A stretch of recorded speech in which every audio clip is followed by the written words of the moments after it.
good stories just come from you.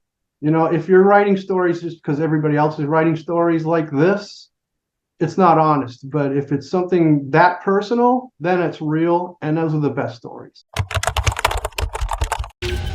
Okay, so welcome to Josiah is Right, and I am joined by Dan Cote. So we'll just jump right into it, but we'll have it here. Some of what Dan has created that has impacted me is here in my hands. This one I actually just bought at Comic-Con from your son at Comic-Con. It was funny. So he's like, "Oh, you're a big Zen fan." I'm like, "Oh yeah." He's like, "Well, my dad, that's my dad." Nice. So say Yeah. hello, Dan. Nice. I will. I certainly will. I see him like once every other month or so. We live Oh, in different cool. states now, so Okay. yeah. I can relate to that with my parents. So, don't we see each other in person, every 6 months or so as just before we recorded, I said I'm originally from Pennsylvania, but now living in California. So but other than that, Yeah, cool. How long have you lived in California? for almost 20 years now. Okay. So I came out here for college, and that's what brought me to Los Angeles at first. I went to USC, and then eventually met my wife, and here I am, you know, Nice. Nice. 13 years almost of marriage later. So All I right. go, Yeah, I grew up in Maine and came to California. It was always like a sort of a boyhood dream to go to California. I want to be an animator, that was always my fantasy. And I didn't go there until after Jeremy, who you met, mhm. was left the nest because I raised him in Maine. And so, my wife was from California. So after that, we just sold the farm and moved out there. And I spent about 20 years there too. Oh wow, cool. So Love it. yeah, it was one of those things where when I came out here, didn't necessarily have a thought that this would become my home, and I still always think of home as Pennsylvania, where I grew up. So that's still always home, no matter where I live. And even though I have now kids that are born here and have been married here and have like roots in this place, it's still home is always Pennsylvania. So I'm sure Jeremy, there's probably a lot growing up on a farm, basically similar to my growing up in not on a farm but in the woods. We had chickens and things like that, so it was maybe a mini farm, but it was a good experience. Very different than my much more suburban life here. So, Mm-hmm. but enjoyable. So let's jump backwards a little bit more, Dan. Then, so tell me about where you grew up then. Yeah, so Maine is where I grew up, and there really weren't any art careers there other than, being a landscape painter because tourism is a big thing there. So if you wanted to be an artist in Maine, all my family would encourage me to do landscape paintings, and they didn't really know. I'm the only artist in the family, so they didn't really have a direction for me, but drawing is what I always did. I was not a really good student, we could say, school not my thing, but because I was always doodling in my school books and stuff, so I was like, it was just always meant to be an artist. But yeah, no, Maine is a great place. It definitely shaped the kind of artwork that I do. Um, Especially because yeah, the first thing I did learn how to do was landscapes in oil paints, actually. uh, Lighthouses, of course. Yeah, I can imagine, right? Yeah, it wasn't until I was in my 20s that when I met Steve that I started thinking about doing comic books again, because like I thought my fantasy was to be an animator, Mhm. and so storytelling was always the agenda, you know and whenever I would draw something, and I was always doodling, I would draw these things that just I still doodle to this day, but like doodles are things that just happen. When you start doodling, all of a sudden something forms. And when I look at that, I have a complete story. I see it come to life. So I was kind of always meant to be a visual storyteller. And Mhm. so that's what I've been doing, all this time. And I still do it. And it's just, I love the process. Making a comic book is something that one person can do. Making a movie takes a village. Doing animation takes a village and intense amounts of time. Not that making a comic by yourself is, a fast thing. Mhm. Yeah, that's kind of how that developed. But as far as, the influence, like you living up in the woods, right? That was my playground. That's where I would crawl around, and I kind of like the macro world. I would look at things from a macro point of view. And so a lot of the landscaping and stuff, when you look at your world around you from that point of view, it's an alien landscape. So that's where the sci-fi vibe that I like to work in comes from, is actually from the woods. Because like I said, when you look at that macro level of your world, it's completely foreign and delightful.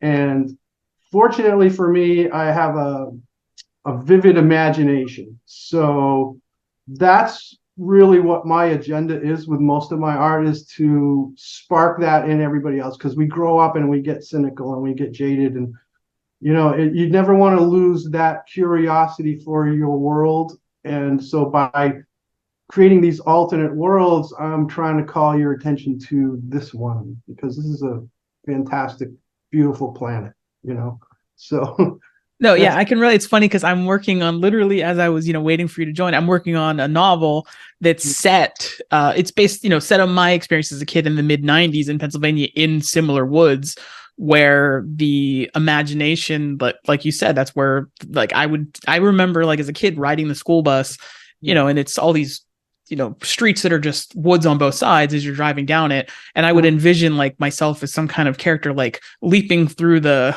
woods at the speed of the school bus, and it, like you said, it felt like this alien landscape as opposed to just like a western Pennsylvania forest. But a lot of that came from that setting and that environment for me, and sort of like experiencing nature through I guess maybe a more creative lens than Oh, that's cool. than my siblings. I really appreciate that your honesty in what you're writing. That's to me key. Good stories just come from you. If you're writing stories just because everybody else is writing stories like this, it's not honest. But if it's something that personal, then it's real, and those are the best stories. Yeah, awesome. I appreciate hearing that, and that's exactly what, like, maybe not consciously, but in as I write, sort of the heart side of things, what I'm trying to tap into. So was there any, like you said you wanted to be an animator, were there any specific things that kind of influenced on you when you were younger that drew you into that? Oh, absolutely. I can tell you exactly the moment. It was, I don't know my age. I was maybe 7, 8, or 9. First movie I ever saw was Jungle Book, and just like fifth row, just like, oh my God, really? You can do this with drawings? And it just blew my brains out. I was like, whoa! It's just that was pretty life changing. So that was the point right there. Mhm. And the Jungle Book's a great example too of a sort of like, that was the in the story of like Disney animation, where they're like trying to find techniques to do things cheaper. And it was like the Jungle Book, and I think 101 Dalmatians, that they were using these different like techniques that Mm. that were meant to be like economical, but gave them like a style that was kind of distinct. And it's just Mm. interesting how sometimes these limitations that either put on things creatively by us or by actual limitations that might force you to express yourself in a different way. And there was a different era of Disney animation. I grew up on Disney movies as well. So for me, it was, in the early '90s when, what they called the Disney Renaissance came out, that really was, where the Lion King and the Little Mermaid, and the Disney animation in the '80s was kind of like the sort of the forgotten stepchild kind of thing over here. Whereas in the '90s, it was, they were like putting that money back into it and making it big again. And so it Yeah. was really cool to experience that as like, a, 8, 9, 10-year-old kid. So jumping forward, I guess, a little bit from that then. So tell us the story of how you met Steve Stern, and how you guys then created this blue ninja from space. Right. Well, the first time he was exposed to me was my mom's ice cream shop. I'm sure he told you that story. Yes. He usually does. And the piece of artwork that he saw was something that, like, when I graduated from high school, my influences were different at that point, when you become a teenager, and my influences were music and album covers, right? So when I was like a senior in high school, I declared I'm going to be an album cover designer, because that was the first time I'd seen a commercial medium using fantastical art, right? And it was albums were a beautiful canvas. They were nice big things that you stroll through when you're in the record store. So I thought it was a great thing. And so I had this illustration I did for a friend of mine, and it's the only album cover I ever designed, but it was for a friend of mine, and it was a pen and ink fantasy piece of artwork, and it was I still love it. I still have prints of it. It's pretty great piece of artwork. But anyway, Steve saw that and said, "Hey, who's that?" And I think to win over my mom's advertising business, he said, "I need to talk to this guy," or something. Anyways, we met, and I had never considered doing comic books at that point until he asked if I wanted to do one. And so really I wasn't allowed to read comic books. It was during a time when comic books were considered, iffy as an influence on children, right? So my parents, I got a box of them one day from my neighbor. He gave me this whole box of comic books, and I just got lost in it right away. And my mom and dad decided, no, you need to go outside. So all of a sudden that box disappeared. So I didn't get to spend time, really in that culture. But I liked cartoons still, and I was drawing cartoons and stuff. But, that was always, again, storytelling was always deep buried in there, down deep, so that's how I met Steve, and he had this story, and I had this drawing of this character that I had done because I doodled, and this was just a doodle of a guy in a trench coat with no face, and he had this gun up his sleeve. He was like this stealth assassin cat, and so I showed him that. I said, "This, look at the story. I think this would fit," and so he just let me run with it basically, and. Plus, I wasn't very good at drawing faces, so that's why he was faceless initially. Because, like I said, I learned how to do landscapes. I never really learned how to do people, and I still struggle with that. But I've gotten a lot better. Just practice makes perfect, right? And so, the first book is like, when it comes to anatomy, it's pretty embarrassingly bad. But what I learned was like people are definitely more forgiving than you are on yourself, and people embraced it anyway, even though the anatomy is wrong or whatever. People still embraced it because it was a great concept, so yeah. And that's kind of how it started. But it, like I said, I told Steve, if I'm going to do this, I kind of need to just do it anyway, a way that's going to be fun for me, because it's going to take a long time. I know this. And so at the time, I was kind of obsessed with the airbrush. So that first book was completely airbrush, and these 30 by 40 panels, they're and hand lettered with a Sharpie is absurd. But the artwork holds up. It's beautiful. The original art is still as vibrant as the day I made it. Airbrushing is really a great medium. But and it's just, yeah, like just to like whenever, like, so this was the first time that I actually got to read fairly recently the actual first issue that you did, and seeing that, like, yeah, that the quality to it, because I had seen this after, like, but in black and white. I should say I should read it in color, and it was just because it wasn't until I spoke to Steve that I learned that it's like, oh, it was actually created in color and it was just printed in black and white. But to see it, like you said, what really stands out is, like, obviously you can see, in your figures, like, you're not as established as you'll become, but you can see the landscapes themselves to be always feel really alive, and especially seeing them in color, that was what really stood out, that, like, the environment kind of had character. And I think that's something that it's especially in science fiction, kind of like makes it connect more when you think about Star Wars. Part of the appeal is those worlds feel so real and alive, and I think that's what you see in your work there. So quite right, you nailed it, because And that's what I was initially thinking too. Of course, I had a heavy landscaper, influence. Landscapes were important. And I also felt that the airbrush lent the enough of a surrealistic, moody vibe that sci-fi I thought required. So that was another reason why I chose to do it that way. But I do have a pretty heavy background in pen and ink. I do love doing pen and ink work. But like I said, I was kind of obsessed with the airbrush at that time, and I was doing a lot of experimenting. Actually, I always experiment. I'm a relentless experimenter. And I would do things with the airbrush that I don't think anybody else was doing, because I was adding texture with my airbrush. If you take a really deep look at that artwork, especially that cover, you'll see a lot of texture, like even in his belt. And just that belt, for the texture on his belt, I would stretch a nylon or pantyhose, right? Stretch them out and then spray through it. Mm-hmm. That's how I would get the texture. So I was collecting things, anything that was flat became a stencil. So I was finding stuff on the roadside, broken radiator parts, and I was using that as stencils. And that's why it's so richly textured. And I love texture. Texture adds such a dimension to artwork. And I see a lot of, computer airbrush looking books that don't have any texture at all. And I go, dudes, you are so missing out, because it just flattens the character from the background, really, because of the technique.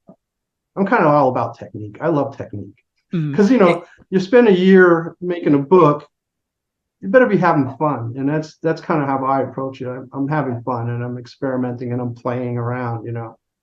So as you continued subsequent issues, did you continue the same process for the early issues of Zen? So because issue 1 came out in what, 1987, and then there was a gap, right? So because you were to produce it, right? It was just was that really what the constraint was, the process?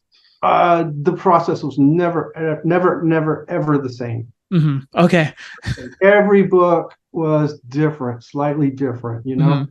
Like you said, the first book was color, but we couldn't afford to print it in color, so we went black and white, right? After that, we realized that we had something here, and it was resonating with people, and we had to deliver books a lot faster than one a year, every year and a half.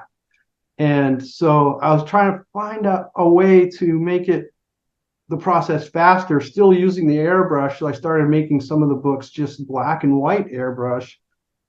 And that, I really wasn't getting it. It wasn't working that well it just didn't have the same vibrancy. It was hard.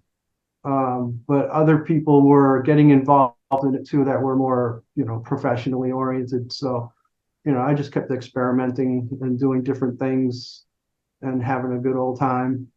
I have some books that have never been published because just the way that timing was with everything and the demands and everything like that. So all of a sudden we had a licensing deal with Archie Comics, and there's no way I was going to be able to produce. And so we got other artists involved, like Ross Andrew and Mike Esposito, and they were consummate professionals, and they were able to do incredible work with these stories.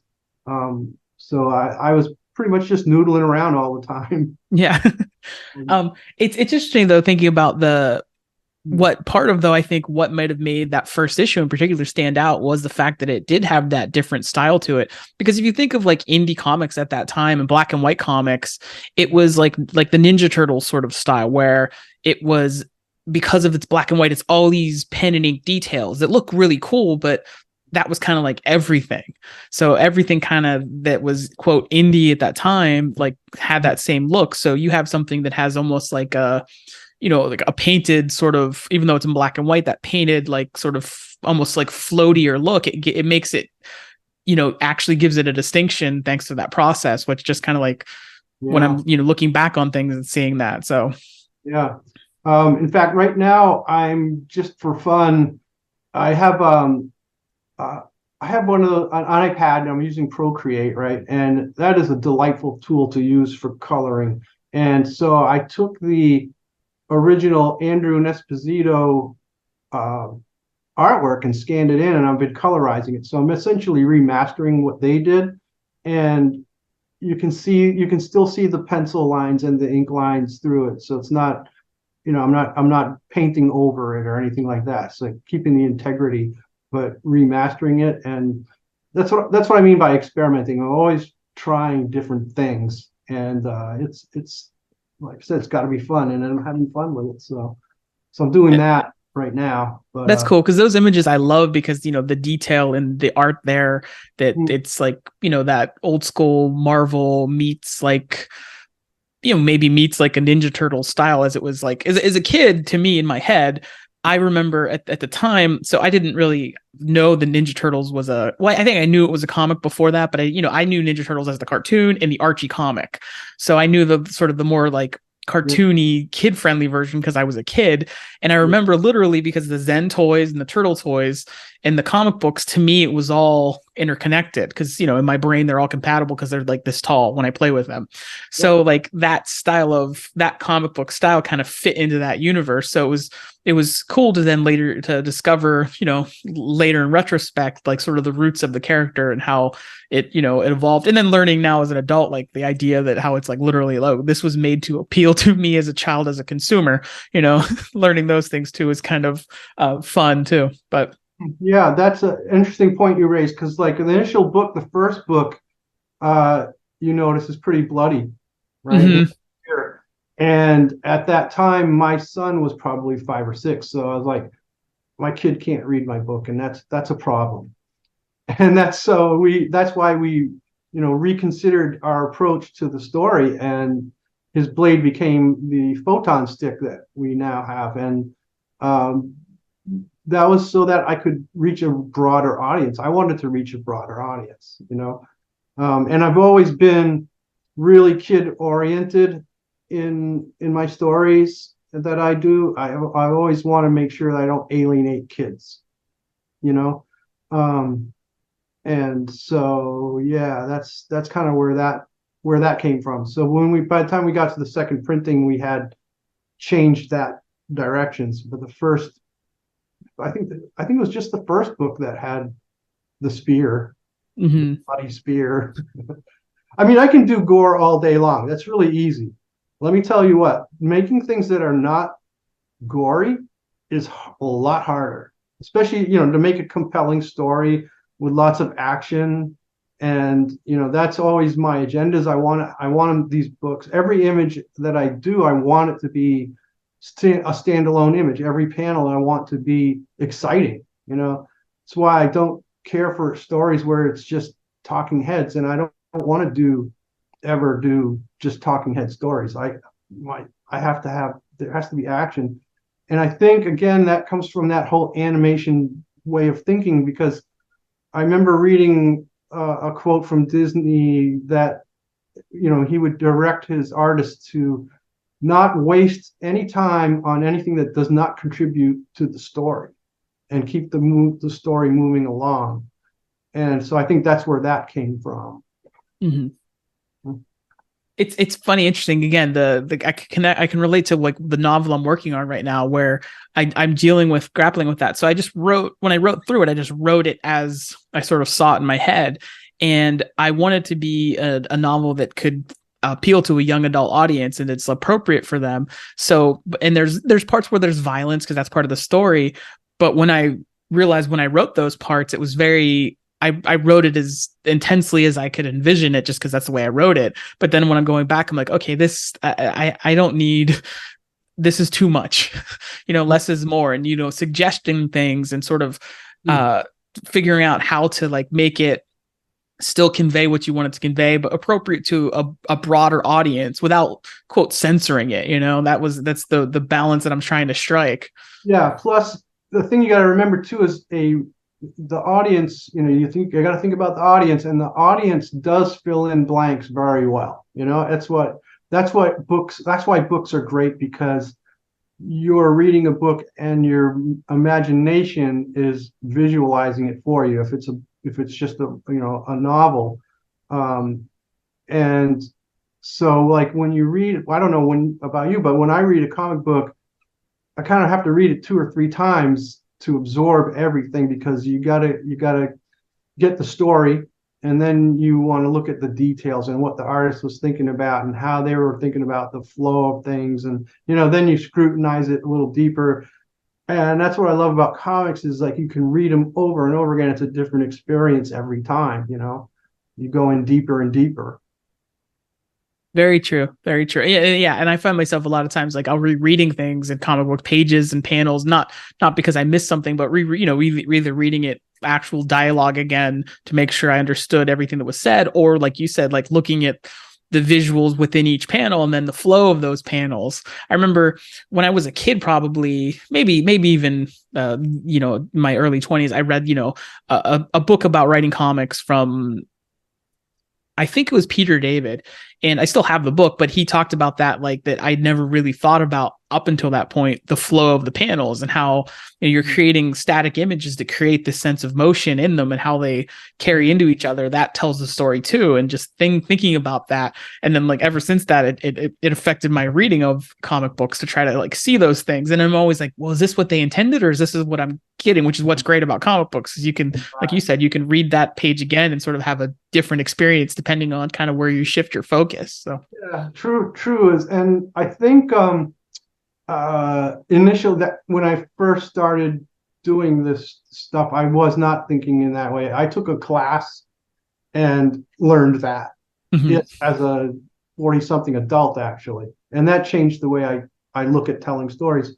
And what I learned from that experience was that every page really needs a beginning and an end, and it is a story in itself, and has to do certain things like lead you and leave you hanging and leave you wanting to turn the page and find out what's happening next. That entire train of thought was never there before. So I was always like, I want to make these panels as big and beautiful as possible. I want people to look at the artwork. And I wasn't really thinking about story flow. So like my earliest works were pretty panel light, 2 or 3 panels a page, because I was kind of all about the art. You got to look at this art. You got to look at this art, right? Um, and now on the things that I'm working on now, it's a very different approach. But still, I take great pride in each panel, and each panel could be a print. That's the way I look at it. It's got to be cool. So like my approach now is very interesting, because like I do make thumbnails of the flow and what's supposed to happen on a page. But when because I have limited time, I got a day job, of course. And, so what I do is like, I'll work on a panel on an 8.5 by 11 paper and flesh it out and detail it, and then bring it into the computer and do the finishing there. But yeah, it's a panel by panel build. Whereas I think when I first started, the way that you're supposed to do it is you're supposed to have a big comic book illustration board with the borders and all that stuff all laid out for you, and label it just so. I've never ever done that. There've always been virtually a painting, but I would do the full page. But now again, it's panel by panel. I do the building after, in the computer now. That's cool. But you still like you sort of lay it out like on a flow first and then build it. And that's cool though, because it sounds like that would provide like room to then like change things as you need to in a way that you can't if you're just drawing it on one piece of paper, You're committed, yeah. Yeah, absolutely. And like I'm working on a book now. It's called and it's kind of a passion project, and and that's actually how I'm doing it. It's like I've done I'm like 30 pages into the second book, and I'm looking at it and I go, I need to expand on this idea. And I can, because like it's kind of I don't know what the word is, but the flow, it's just kind of a flow. It's like I'm looking at it and I'm like, the story is developing as I'm going along, but I have a pretty good idea of where it's going and how it's going to end. But getting there, taking my time, and I can expand on it all day long, and I can create more action or less action where needed, to make sure that it's understood. That's the tricky part. A good story needs to be visually understood before you put the words to it. And so this particular book, is very copy light, and it's intentionally that. I was thinking, I want this to be a true graphic novel, meaning graphics tell the story, so and it's a great exercise because it's disciplining me into making sure that this story can be understood without having to be explained, you know. And it's fun and beautiful book. It's going to be crazy fun. And so, but I've already been working on it for 4 years, so who knows what's done. Do you have an end in sight, or 4 more years or less? Yeah, I would definitely wish I could be more productive, but again, I have a day job, so that kind of that. I think I mean, we can talk about that if you want, but the pandemic really was a game changer as far as my ability to produce. I've always had a day job and I've always worked at night, and I've always spent a good 4 hours a night doing stuff for me, Now I've got less energy for that. And then during the pandemic, or at the end of the pandemic, when I had the time to do it, I found to use my time as effectively as I should have, so I kind of never considered myself a professional because of that. It's like, dude, you're so undisciplined. And it's like, I think what it is if I had peers around, to just to like a team or other peers around gives you a certain amount of pressure to perform. Whereas if you're alone and you're home wandering around, well, I think I need to do the dishes first. So you kind of look for every excuse, and that's the nature of it, because creative endeavors like this are mentally taxing, and they do wear you out in a different way, as opposed to a physical job which physically wears you out, right? It takes your energy in a different way. But creative work does that also, but it doesn't make you physically tired. It just makes you mentally tired. And I think your brain remembers that, and it goes, I don't want to get that tired. You don't really want to do, it's a subliminal thing. And it's like I tell people all the time, the hardest part is like sitting your butt down in the chair to do it. Because once I sit down and I start doing, it flows, and it's great, and it's gratifying, and it's rewarding. But again, afterwards, I'm exhausted.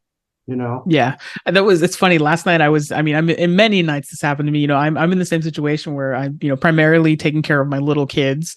And then, I teach as well. And it was that kind of thing where this summer overall was just a challenge to like balance time with the kids because they're home all the time, plus getting, the creative work done. And last night was one of those nights where, as we're almost done with summer, next week's back to school for the kids. And actually I don't have a class to start the semester, so I have a gap. But it was funny because it was that kind of situation where I had my paper on the kitchen table and just kept putting off doing it. But then finally, when I sat down, like you said, it's like you start to flow. Of course, you are, as like you said, that exhaustion that comes in. But once you get into it, it's sometimes that just getting past that barrier of doing it, especially when life is just life. So quite true. Yeah. Momentum is everything too, and I've got 5 or 6 different projects going right now, and I want to touch them all, and just that's very frustrating that I don't and can't. So I have to kind of choose. Well, what am I going to do today? Which one am I going to touch today? Because it's not that easy to just jump around from project to project. I've got a kid's book I want to do. I've got so many stories in my head that I need to flesh out before I'm done. And, I'm an aging guy, so I really need to buckle down. And sometimes it's not easy to do, but yeah, you just have to do it. You really just got to do it. Yeah, totally. Yeah. So is there anything that's like recent that you did that we can find that's completed? Well, the Zen home I don't know if you picked up one of those. I didn't pick up one of that. Yeah, because like I know I have this one is the Zen Orb, which I got at Comic Con, but the Zen Home I did see. Maybe it's in here, or you know what? I saw it. I saw it on. I'll show a picture here on the screen when I edit this after we're all done and all that. But I did see it on your website, so that I did see when I was glancing at your website. So that is actually the most recent Zen book that I've done, and I did it all in old school pen and ink, but I did all the backgrounds in Photoshop, and so it's kind of as far as a black and white book, I think it's beautiful because of that, because the backgrounds I paid close attention to the backgrounds and enjoyed doing pen and ink artwork and stuff like that. That of course is available from First Comics. That Zenith Orb book, I'm very proud of it. That's my first ever independently written and drawn book that I did. And it's 90% created in Adobe Illustrator. And I love Illustrator. Adobe Illustrator is my jam. I love that tool. And I've been with Illustrator since it was version 1, Oh wow. Yeah. And so I apply a lot of little tricks, but none of that is it's 90, like I said, 90% Illustrator, 10% maybe Photoshop just for the finishing, and then there's all the lettering and stuff. I don't even count that. That's just something you have to do. But yeah, I'm really proud of that book, and it actually took 4 years to make. Actually, when I think about it, yeah, I'm not fast, but I built it the same way, panel by panel. Mm-hmm.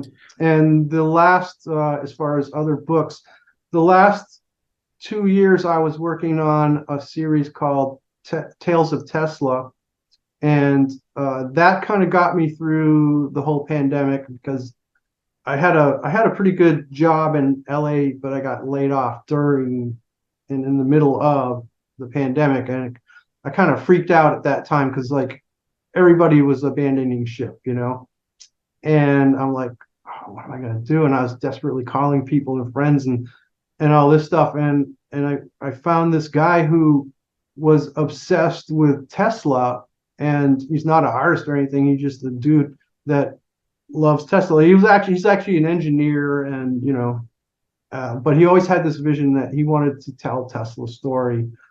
And so I didn't know much about him, and then I just started researching Nikola Tesla, and I'm like, oh, this guy's cool. Like, I love an underdog story, because he was kind of an underdog, but he's also brilliant, and he also cared about humanity, and he cared about the planet, and I do, so I related to him, but I told the gentleman, he was looking for somebody to tell the story as a comic book, and that's how we kind of crossed paths. And I said, look, I'll do this, but you got to give me carte blanche to tell the story, because let's face it, the documentaries have been done, and all the documentaries I looked at didn't make me like him very much. He was not relatable as far as the way he was presented in documentaries, right? And I don't want to do a documentary. It's like, well, it's pointless. We're gonna do a comic book. It's got to be fun, right? And action. And I'm like, this is not an action story. Anyway, he said, yeah, okay, you're the guy, you're the expert. And I go, great. And so the story that I came up with starts on the day that he actually died, and spans another 300 years of several clonings and life on Mars and all this stuff. So the first 3 books that I did are him returning here to Earth from Mars to save the planet. I'm big on environment, so it's always an under theme of environment in most of my stories. But yeah, so it's a total sci-fi fantasy adventure, and when he saw it, his mouth dropped, and he's like, this is crazy. It's like, but he says, well, you're the expert. He was a little skeptical at first. But what I was promising is that I would maintain the integrity and the spirit of Nikola Tesla for him, and that's what I did. It's kind of a Doctor Who-y kind of approach to Flashy Sue, but it's like I had to think in terms of if he did live 300 years, what would he do? What would he be doing? What would he look like? How would his attitude change? All these things. And so I put a lot of personality into those stories. Those are not available as a book yet because I want to finish. That's the thing with stories. You got to finish the story before you present it to the world because, you can't produce fast enough. I can't produce fast enough to satisfy people's curiosity. Once they get into something, it's pretty hard to keep them interested unless you're presenting it on a regular basis. And it's just me, it's just one guy. So that's how I've done all my books. It's just me. If I had a team of people, maybe it would, we could do that, but I don't have those kind of resources. So this is what I do. So there's that. There's the book that I did. So I did the Tesla books, and then I jump over to I'm working on and I have other Zen books I want to do. I have other concepts that I've written that I want to flesh out. So I need to live a long, healthy life to do all this stuff. But I'm working on it. It's my legacy. That's what I got to do. That's what I'm here for. That's what I resolved to. Yeah, I guess that's the expression, the work is the reward, right? There's a song from a singer, Josh Ritter, who is like a sort of a folk country rock singer. And my wife and I have been fans for him for a long time now, but he has a line, I can't remember which song offhand, but it says, I'm singing for the love of it. Have mercy on the man who sings to be adored. And anytime I do anything artistic and like the struggle and all those things, and if it's something you're like, will anyone ever read this or see it or what have you? Will ever finish it beyond that? And that's what I always say. It's like, okay, I'm doing this to tell the story. Sure, you want people to see it. You want people to read it and enjoy it and like it and love it and all that stuff. But if you can at least, tap into that passion for yourself, then, you're connecting with something greater, and that's what I always strive for. And I see that in the works of yours, which is obviously is pretty much for me exclusively Zen. So I'm really excited to see the other things that you've done and will do. So I really look forward to it. Thank you so much for your time, Dan. It's been awesome just filling another gap in the history of Zen, because I'm working on, part of what I'm doing is a documentary for my YouTube channel where I cover a comprehensive history of the character and sort of the creation and the people that brought it to life. And I encountered Zen was the first independent comic book. When I found it was when Bill Mouse was on it. Bill Mouse was on it, a few years later. But then that was the first independent comic book I ever read, and it was kind of the gateway to realize, oh, there's comics that aren't sort of the mainstream of Spider-Man and Batman and all these things, and it sort of opened the door to all these other things and all these other stories. So I would say thank you for creating the character, and thank you for your time, and thank you to everyone who watched. Thank you, Dan. Yeah, anytime, buddy.